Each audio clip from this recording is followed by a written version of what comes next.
Guild Wars 2 is a free-to-play MMO that features a massive explorable base game with hundreds of hours of horizontal progression, all wrapped up in a class-based hybrid action combat system where essentially you use a combination of tab target as well as action combat elements. Guild Wars 2 was originally released 13 years ago in 2012 and served as the sequel to Guild Wars 1. Though the game's look, play, and feel pretty dramatically different, many people at the time were unhappy with just how different Guild Wars 2 felt from the original. However, these days it's heralded as one of the best free-to-play MMOs available currently. I personally played Guild Wars 2 for the first time in 2023. This was actually the first MMO I covered on my channel outside of RuneScape, and the video did quite well. This would dictate my shift to more general MMO content and really marks the last time I felt true, genuine happiness. I'm kidding, but I am excited to hop back into Guild Wars 2. I've played this game on and off, finishing up the main story progression for most of the expansions, but since my last time playing, there has been a new expansion, the Janthir Wilds. Also, an announcement of an upcoming expansion at the end of October called Visions of Eternity, which so far is sounding pretty fantastic as well. Especially since Arenanet has been teasing a bunch of what are now confirmed new elite specializations, basically adding a fourth spec to every class and adding a ton of new playstyle options for people who play these classes. With all that being said, Guild Wars 3 is confirmed. We know nothing more other than the fact that it is actively being worked on. However, Arenanet has mentioned that they will continue putting out content for Guild Wars 2 at the same pace. And they say this will have no effect on the quality of updates we see in Guild Wars 2. So let's find out, is Guild Wars 2 worth playing in the year 2025? So I've played Guild Wars 2 here and there on and off since my original review in 2023. I've done some world PvP, finished up some of the expansions, created a bunch of free level 80 characters that I'm really not sure what to do with. But one thing always surprises me when I log back in, just how ridiculously large the Char character model is. Like, this thing is an absolute beast. Anyway, as you can tell, I play a Char Ranger who is spec'd as Soul Beast, which basically means you're using your pets and even combining with your pets and their powers in order to do bigger damage. It's a pretty bursty class, and logging in I always completely forget how to play it, and to top it off, apparently the build I was originally following has changed quite a bit. So to refamiliarize myself, I immediately looked into my journal, which is possibly the most important interface across the entire game. Here you're going to find everything from equipment to cosmetics to one of the most in-depth and important achievement systems to your elite specializations and what I was looking for, my story quest progress. Story quests in Guild Wars are how you first advance and unlock most content in the game. Currently, I've completed most of the main expansion storylines, which we'll get into each of the expansions and its benefits later on, but when I last left off, I was about halfway through the fourth expansion, which was released in 2023, Secrets of the Obscure. So I decided to make my way back there and try and reintegrate myself into the story as well as the combat and feel of the game. But before I get into each part of the game, from the base game to every expansion and how content is progressed and added to Guild Wars 2, it's first important to really understand the beauty of Guild Wars 2. And to do this, you need to properly understand the difference between horizontal and vertical or linear progression. This has been hashed out about a million times in the MMO community, and no one can come to a super concise agreement on this topic, but at least for me, vertical progression is when you are constantly chasing new levels of power. If a piece of gear enters the game and it's the most powerful piece of gear, in a vertical system you can expect that after a few more years or a few updates, that gear, which was once the most powerful, is now no longer the most powerful. Probably the most popular example of vertical progression in the MMO space is World of Warcraft, where with every new expansion, basically all of the armor and weapons from the previous expansion is deemed irrelevant. However, with Guild Wars 2, the gear that was the most powerful within the first few years of the game's release is still among, or at least equal to, some of the gear that is most powerful now, 13 years later. It's important to note that metas change and updates will still have effects on what is actually the best items to use. However, the raw stats on the best in slot gear 10 years ago are still basically equivalent to the stats on the best pieces of gear today. In some ways, it can actually be quite a bit more difficult from a design point of view to make and balance a horizontal game. Every update needs to be curated, and you can imagine the longer the game has existed and the more prior updates that have happened would require a bigger and bigger backlog of checks in order to keep things working properly. For example, if the previous expansion for retail WoW had some glaring balance issues, well, at least when the next expansion is released, it's basically like starting over. There's plenty more which goes into the design philosophy of a horizontal progression game. For example, what is the reward space? How do you adequately award players without player power necessarily increasing?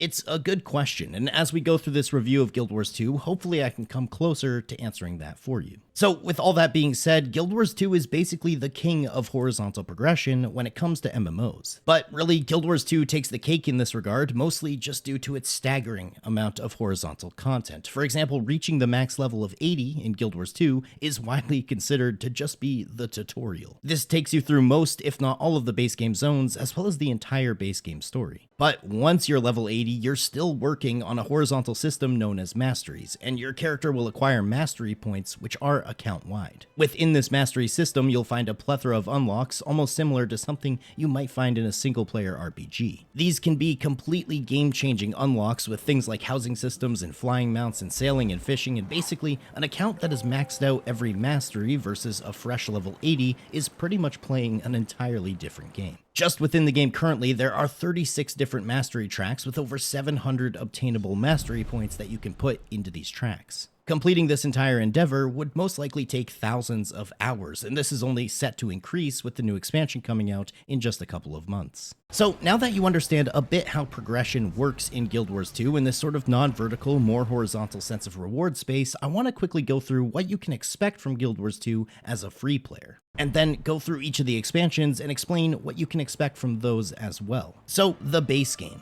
This is what you get perfectly for free. Download the game and voila, you have access to literally hundreds of hours of content. You can follow the base game all the way to the max level of 80. There is a ridiculously large map all sectioned off into many different zones. And completing all of this content is absolutely no joke of a time investment. You have to realize that for the first 2 years of this game's existence, it did not operate on a free-to-play model. So everything here was once locked behind a paywall, and of course in order to justify that price, they had to make sure the players had plenty of content to sink their teeth into. Now, in terms of first impressions, as this will be the first part of the game that you interact with as a new player, the graphics, the landscape, the story, the gameplay, people might say it's a bit bland in comparison to the expansions, which is of course to be expected. But it's really here where you first get introduced to the gameplay loop of Guild Wars 2, and honestly, it won't really change much, even as you get farther and farther into the game and the new expansions. Now, I remember in my original Guild Wars 2 review, I mentioned that the first hour I felt a little lost and honestly a little bored.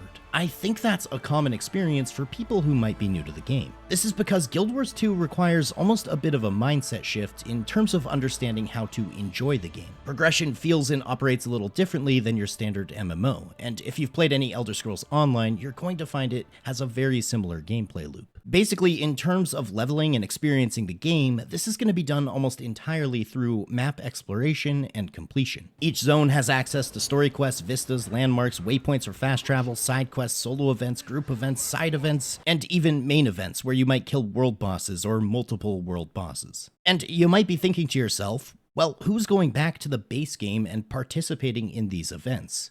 Well, pretty much everyone who plays the game. You see, Arenanet has taken this horizontal progression system so seriously that they have attempted to combat almost any content ever truly becoming irrelevant. Seriously, just looking on the wiki, you can find this event timer, which shows you all of the main events across every zone, across all expansions and DLC, and it tells you the time and location of every single event. There's going to be a group of players running these events at all hours of the day. This is due to the fact that one might drop a currency or a rare item or something that needs to be acquired for some achievement or some legendary. I say all of this just to let you know that even while leveling through the base game, you're going to constantly be surrounded by other players. These people might be working on map completion or events or acquiring some currency or resource that's only accessible in that zone. They've truly done probably the best job, in my opinion, when it comes to creating a living, breathing, persistent MMO world. And while that's a selling point for the entire game across all of its expansions, it's especially a selling point for the base game, which might seem a little lackluster, like I said, when compared to the expansions. Now that you understand what you're going to get for free, let's talk about what you can pay for in Guild Wars 2. I think it's important I give you a quick overview of all of the previous expansions leading up to Janthir Wilds. And then I'll show you my experience with Janthir Wilds, and we'll talk more about the upcoming expansion. Now, one important thing to note is that you won't have access to a mount within just the base free game in Guild Wars 2. In fact, acquiring most mounts in the game requires at least the Path of Fire expansion, which is actually the second expansion that was ever released. Luckily, the first two expansions, which are the Heart of Thorns and the Path of Fire, come as a package deal, and they're heavily discounted. Usually you can pick up both of them for about $30. And Arenanet does tend to have sales throughout the year where you can buy all of the expansions with a pretty heavy discount, so make sure to keep your eyes peeled for those. Now, the Heart of Thorns was released in 2015 and Path of Fire in 2017. Every expansion adds a new zone and a set of maps to the game, along with a ton of additional story, and usually mixes up how you play the game pretty intensely. For example, the Heart of Thorns introduced the new region, the Heart of Maguma, which included 4 separate playable maps, but it also added the Mastery system. Prior to this, masteries didn't really exist in Guild Wars 2. And the main feature of the mastery system within Heart of Thorns was the addition of the glider, basically allowing you to jump from high up places and glide down to lower places. Throughout the new maps, you could find a ton of different ways to interact with the glider, and all of those would fit into this new mastery system. While I personally don't love the Heart of Thorns maps myself, it did release one of my favorite events to ever exist within Guild Wars 2, where you and a bunch of other players will fight a boss known as Octovine, which completely opens up the center of the map within the Auric Basin zone. And also, you get 27 loot chests, so basically once this boss is defeated, you can go on an absolute looting spree. The first time I ever experienced this, it completely blew my mind. Even 10 years later after this expansion's release, it's a total masterclass on dynamic, map-changing, player-driven, and rewarding world events. Now, as I mentioned before, after Heart of Thorns, you get Path of Fire. This expansion takes place in a sort of Egyptian desert zone, and it's actually my personal favorite expansion out of the entire game. First of all, the desert aesthetic, along with the small oases and the cities and the overall vibes, are just fantastic. But most importantly, Path of Fire added one of the most unique mount systems to ever exist in the MMO space. You have to realize that prior to 2017, mounts were just not a thing in Guild Wars 2. You had your player character and your glider from Heart of Thorns, but no mount. Path of Fire completely changed this by adding 5 new mounts to the game at its release, and later on 7 in total. Each of these mounts operates completely differently. Sure, they all increase your base movement speed, but they also function in different ways to help you navigate throughout the world. For example, you have the Raptor, which can jump long distances, the Rabbit, which can jump high distances, the Skimmer, which can traverse across water, and Path of Fire even introduced the first sort of flying mount, the Griffin. Though this Griffin hardly operates like any flying mount you might be used to in other games, as it can't really ascend or hover. But there are mounts that are later additions in later expansions that can. I think Path of Fire is probably the single most important expansion to get in terms of just raw upgrades for your account. If you're okay with spending money while playing through the base game, I always highly recommend that people at least pick up Path of Fire, because this will actually grant you the Raptor mount to use while you're playing the base game. Anyway, moving on. After Path of Fire, you have End of Dragons, which was released in 2022. This added the beloved Cantha region, which was familiar to many original Guild Wars 1 players. Featuring a sort of step up in technology with more oriental city-like landscapes, this was my personal least favorite expansion in terms of story and questing. However, it did add some pretty important masteries, such as being able to use a skiff to traverse across water, and also fishing, which I guess didn't exist in Guild Wars 2 prior to 2022. It's kind of crazy to think about an MMO with no fishing. End of Dragons also added Jade bots, strike missions, tons of new playable content, obviously, and even a new multiplayer mount, the Siege Turtle. But honestly, I don't interact with much of the content from this expansion except for fishing from time to time, though I have to admit the aesthetic was pretty awesome. And moving on to where I left you all halfway through in the beginning of this video, Secrets of the Obscure. I somehow both love and hate this expansion. I'm not sure. It's hard to explain. In Secrets of the Obscure, you're going to get access to a new mount almost immediately, known as the Skyscale. This is the true flying mount within Guild Wars. It can ascend and hover and jump and use velocity and charge through the air. But I have to admit, questing through Secrets of the Obscure has been an absolute drag. But at the same time, some of the boss fights and the cutscenes have been awesome. And the meta event within Secrets of the Obscure is probably my favorite within the entire game, with 2 separate huge challenging boss fights with massive rewards, and even the potential to receive an item worth upwards of 10,000 gold. Now, while the Skyscale is super easy to unlock and use, and it's a fantastic addition to the game, something that I didn't realize while completing the expansion until almost the very end is that Taking your sky scale anywhere else in the world outside of the expansion zones is a rather arduous and daunting task. First of all, you have to go around searching sky scale nests to find a sky scale egg, and upon finding the egg, you'll bring it to a sky scale trainer who introduces you to a set of achievements that are going to take a colossal amount of money and time to complete. First, you're going to need 250 of a ton of different specific materials. You're going to have to travel across the world taking the eggs to unique and difficult places. You're going to need to complete a plethora of other story content, and on top of all of that, and really what stopped me in my tracks, is that you need to have access to something known as the Living World DLC. You see, not only does Guild Wars 2 feature the main expansions, but there's also bonus content, DLCs. Everyone gets access to the Living World Season 1 for free, but Season 2, 3, 4, and eventually 5 are all paid content. These sort of act like story updates in between expansions, and in order to take the sky scale outside of the Secrets of the Obscure map, you would need to not only purchase but also finish the first 4 seasons of the Living World DLC, which is something I'm definitely going to do, but not quite at this moment. Now, with all of that, you're basically caught up. After Secrets of the Obscure, we are at the Janthir Wilds expansion, which was released, like I said, in 2024. At the time of releasing this video, I'm still only about 80% of the way through the entire storyline's progression.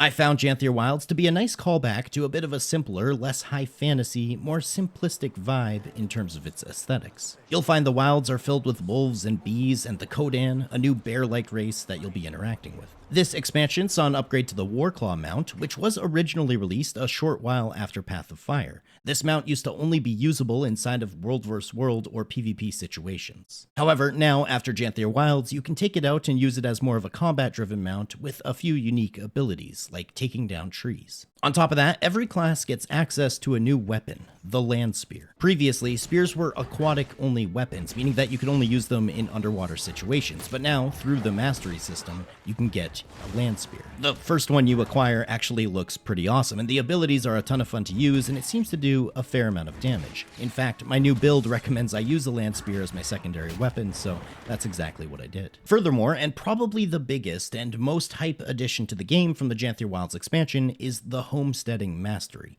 basically introducing player-owned housing to Guild Wars 2. Now, I'm genuinely surprised it took them till 2024 to add this into the game, because as I mentioned before, the reward space in horizontal progression games can be a little tricky to navigate, and so what ends up happening is a lot of the reward space is filled with cosmetics. For example, something that many Guild Wars 2 players strive for is legendary equipment and weapons. These are items that can only be obtained by completing some of the hardest or most tedious content in the game, and legendaries are equal in stats to other items. But they often have much cooler aesthetics or quality of life features that makes people want to go for them. You've probably heard the popular phrase that fashion is the true endgame. Well, that's absolutely the case in Guild Wars 2, and with this new player housing system, that only compounds that effect. Because now players can not only decorate their characters, but also their house. And really, I've had a great time with the Janthir Wilds so far. And honestly, I've had a fantastic time with every expansion within Guild Wars 2. They all add unique playstyles and systems and events and ways to navigate and traverse the world, which will completely change how you might have interacted with the world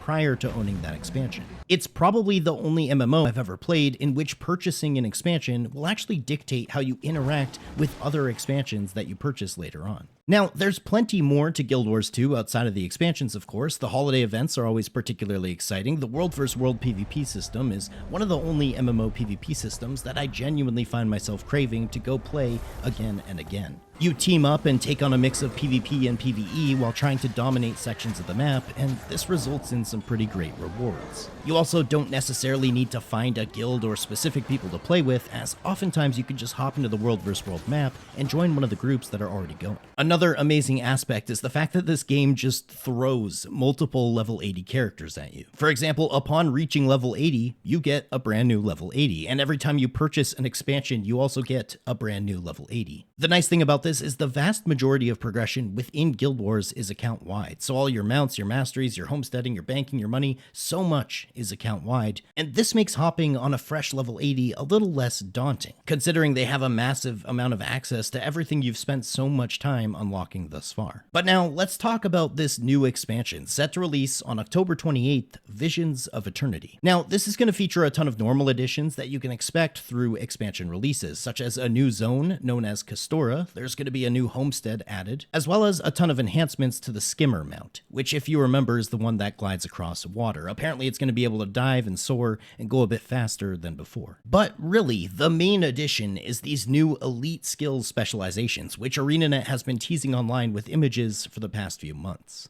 So I'm just going to quickly run through these. The Mesmer class will be getting access to the Troubadour spec. I probably did not say that right, but this will be a musical sort of bard specialization that I think will be using instruments as a weapon. The Ranger, my personal main class, will be getting the Gale Shot spec, creating a sort of wind-based ranger where your bows will generate things like tornadoes and whirlwinds, and it's probably going to be pretty awesome for AoE. The Guardian will be getting the Luminary spec, using radiant weapons and getting access to new stances that provide passive bonuses. The Thief will be becoming the Antiquary, where you basically get a small pet that can run off and steal artifacts to help you in battle. And the Necromancer will be getting the Ritualist spec, inspired by the original Guild Wars 1 profession. People are especially hyped about this one. On top of that, the Warrior will be getting access to the Paragon spec, another callback to Guild Wars 1, and they'll be using chants and commands through a new resource known as Motivation. Then the Elementalist can become the Evoker, where they'll just be focusing on one element at a time, as well as receiving a new companion to summon depending on said element. The Engineer will be getting the Amalgam spec, which replaces their tool belt, which allows them to summon and transform into different morphs. And finally, the Revenant will be getting the Conduit spec, another callback to one of the heroes from Guild Wars 1 known as Raza. All in all, Guild Wars 2 has definitely had some expansions that might be more interesting or more engaging than others, but I don't think they've ever really truly missed the mark. And Visions of Eternity sounds like it's shaping up to be an awesome addition to the game as well. So with all that being said, is Guild Wars 2 worth playing in 2025? In my opinion, Guild Wars 2 is not the kind of game where you buy it once, play it for a while, and then put it down forever. At least in my experience, it's a game I play for between 1 or 2 months at a time, and then I put it down and play something else. But then 1 or 2 months later, I find myself coming back. So while it might sound daunting to say, hey, there's 6 expansions you need to purchase along with a bunch of DLC to access everything in Guild Wars 2, that doesn't really represent the reality of how people actually play the game. Take me, for example. I played through the base game and purchased the Heart of Thorns and the Path of Fire bundle in order to get my mount early on. I beat those 2 expansion storylines, but was still nowhere near finishing the masteries. That took me to nearly 120 hours of gameplay. And a while after that, I bought End of Dragons, and then a few months after that, I bought Secrets of the Obscure. And now here I am, almost a year after that, and I finally bought Janthir Wilds, right before this newest expansion. What I'm trying to say is that Guild Wars 2 is a game that you can take your time with, and it will respect that time because almost nothing ever becomes irrelevant.